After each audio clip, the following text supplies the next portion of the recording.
What is good, YouTube man? Today I'm back with you guys, with the nation, for another video. And today, Mr. James Bradberry has made himself back into the headlines of Raider Nation. And you know what? I'm here to talk about it because this is a player that I had touched up on before when it had seemed that the Raiders were interested in a potential trade. Well, a lot of the offseason is come and gone. The draft is over with. And the New York Giants have still not been able to find a trade partner. What I said in the last time I talked about James Bradberry is there's a little bit of tricky money situation going on in New York. Now, if the New York Giants are able to trade him, they only save around $2.5 million.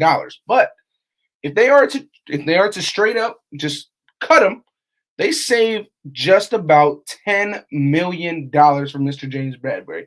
So little bit of the monetary situation there, right? Now, with this whole James Bradberry situation, there's a lot of teams that have scooped up a lot of undrafted free agents. There's a lot of teams that now with the draft over, they have settled down and they realize, okay, we still have needs here, here, and here. So they will want to put a lot of their remaining cap towards veterans that are still out on the market that can make an impact to the roster.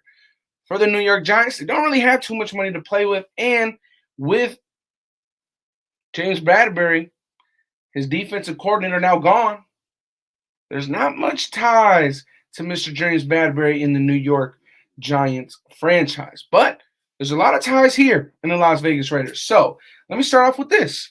Not only does James Bradberry have ties with defensive coordinator Patrick Graham, he also spent 1 year with Jason Simmons, they were with each other in Carolina before James Bradberry was on his payday and decided to leave Carolina for New York. So you guys may be asking, well, who the hell is Jason Simmons?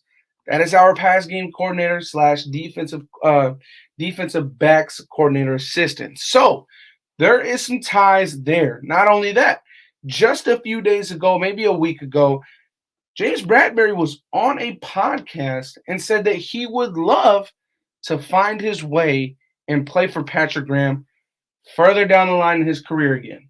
He didn't mention when, he didn't mention how, but he did mention that he would love to play for Patrick Graham. Now, something to look at when you're looking at James Bradberry is he is elite in zone coverage, but doesn't necessarily seem like that's where the Las Vegas Raiders and their defense are trying to go. It doesn't look like they're trying to go zone coverage. And don't get me wrong, James Bradberry, I think, graded either the highest or top 3 in the NFL of all cornerbacks when it came to zone coverage. He is a baller. What I will say is that when he is an off man, it's just not good for James Bradberry. Off-man coverage just doesn't look too nice for James Bradberry, but when he is in press-man coverage, which is something I feel like the Las Vegas Raiders will do a lot this year, he's not half bad, right? And this is one thing. I know a lot of us may be thinking that with the Las Vegas Raiders getting in Rock Ya-Sin, obviously you have Trayvon Mullen, but Anthony Averett, these are heavy man guys. You guys may be thinking, oh, we're just going to run man all the time. You have to remember that in the NFL, it's not college, it's not high school. These teams run man on one side, zone on the other. They like to mix and match, right? You can have a cover 4 on one side and then a cover 2 on the other, a cover 6. You can do a lot of stuff in the league. So having a guy who's elite in zone, and then you have 2 guys that are top tier man coverage or press man coverage in Rock Ya-Sin and Trayvon Mullen when healthy, it allows you to do more. But it does limit you having a guy that's only elite at one and below average at the other. And that's kind of what the Raiders are at right now with their entire cornerback situation, right? We don't have a guy that's top tier at both. We don't have a guy that's an above average at both. It's kind of one or the other. So if you acquire James Bradberry for one, I would love to do it. But to me, it would be very, very interesting on then how would we use James Bradberry in this defense. When Patrick Graham first got signed, the first thing I did was I wanted to do my homework, right? How did James Bradberry help Patrick Graham? And Patrick Graham flat out said it. He said that James Bradberry was an amazing tight end eraser. And you guys may be asking, well, when did he say this? It was actually after the Kansas City Chiefs game where Travis Kelce probably had his most quiet game of the season. And I mean, James Bradberry was a big part of that. I mean, Patrick Graham literally said that James Bradberry could be a tight end eraser at times. Don't get me wrong, the Raiders have always had trouble with these tight ends. I would love to bring in James Bradberry, but at what cost, right? He's owed over $20 million. If you restructure your own deal with him, he's only 28 years old. You can get a couple years out of him, but what's the price tag on him, right? Because I was about to say Patrick Gilmore. Stephon Gilmore got 11.5 or 11 a season.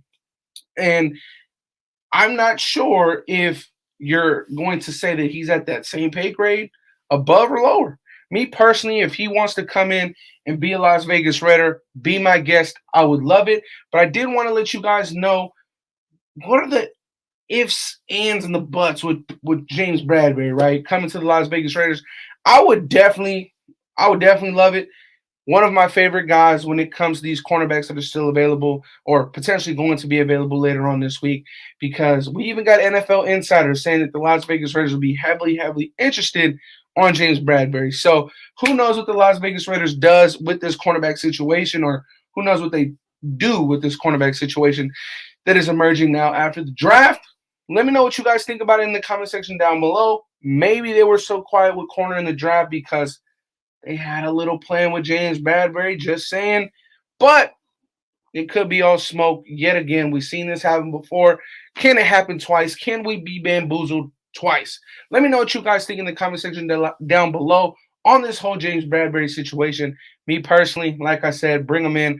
But you got to know the little tweaks that he has to his game. So I wanted to let you guys know about that. As usual, Raider Nation, let me know in the comment section down below what you guys think. Hit that like button, hit that subscribe button. As always, love y'all, nation. Stay safe, stay blessed. Now I'm out, you guys. Peace. Welcome to the Death Star, where our opponent's dreams come to die.